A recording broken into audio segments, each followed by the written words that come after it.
Hello guys! Today, tuturuan natin si ate na bumili ng kanyang Juan Vespa.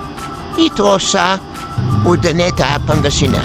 So, dito, nag-expressway na kami at dyan kakalabas lang namin sa T-Plex and pupunta na kami sa Vespa, Pangasinan.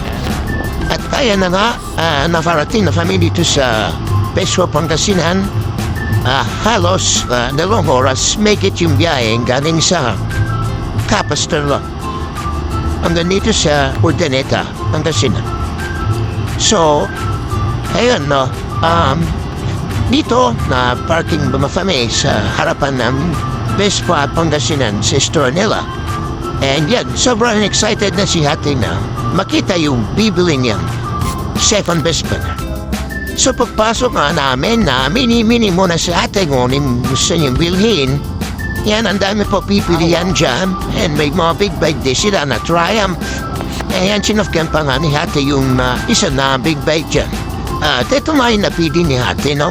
Yung Vespa Primavera 150. Pinatanggal dyan yung windshield kaya yung rack niya sa likod kasi may another payment pa pala doon na another bayad pa sa Paraton Soya. Ang binili muna namin yung Matigs, ayan, pinahayos na dyan. And then, ayun na, inuwi ko na yung Vespa. Yan sa Mongkada. So, di na ako nag-beat dito sa shop na. Yan yung first gas niya. So, ayan lang. So, dyan yung first full tank niya, no?